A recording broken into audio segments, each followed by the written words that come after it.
નમસ્કાર, આપ જોઈ રહ્યા છો નેશન પ્લસ ન્યૂઝ. હું છું આપની સાથે હેતલ ભગત.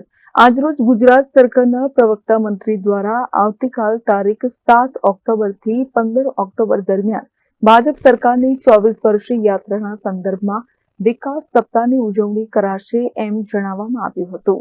આ સપ્તાહ દરમિયાન વિવિધ થીમ આધારિત કાર્યક્રમોમાં યુવા, મહિલાઓ તેમજ ખેડૂતો સહિત તમામ વર્ગને સાથે રાખીને ઉજવણી કરવામાં આવશે. ત્યારે બીજી તરફ ગુજરાત પ્રદેશ કોંગ્રેસ દ્વારા રાજ્યભરમાં વિવિધ સ્થળોએ જન આક્રોશ યાત્રા ચાલી રહી છે, જેમાં ગુજરાત પ્રદેશ કોંગ્રેસના અધ્યક્ષ અમિત ચાવડા સિદ્ધપુર પાટણ ખાતે આયોજિત કાર્યક્રમમાં ભાજપની યુવાઓ અને મહિલાઓ પરત્વેની બેધારી નીતિ ઉપર વરસી પડ્યા હતા. અમિત ચાવડાએ ગુજરાતમાં લાંબા સમયથી કોન્ટ્રાક્ટ કર્મચારીઓ અને ફિક્સ વેતન ધરાવતા હંગામી કર્મચારીઓની મુશ્કેલી દર્શાવતા જણાવ્યું હતું કે વર્ષ 2027માં કોંગ્રેસ સરકાર બનાવશે અને પહેલી કેબિનેટ મીટિંગમાં આ શોષણને ઉત્તેજન આપતી નીતિને નાબૂદ કરી નાખશે.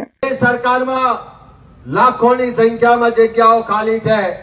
તમે વાયદા કરો છો કે અમે કાયમી નોકરી આપીશું, પણ યુવાનોને ફિક્સ પગાર, કોન્ટ્રાક્ટ ને આઉટસોર્સિંગના નામે શોષણ કરો છો.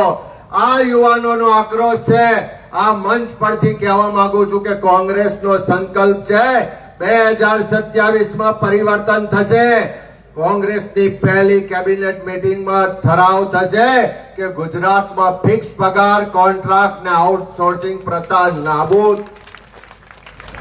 Bureau report, Nation Plus News, Vadodara. સમાચારોના સતત અપડેટ મેળવવા માટે અમારી નેશન પ્લસ ન્યૂઝની યુટ્યુબ ચેનલને સબસ્ક્રાઇબ કરો, બેલ આઇકન દબાવો અને જોડાયેલા રહો ફેસબુક, ઇન્સ્ટાગ્રામ અને ટ્વિટર પર.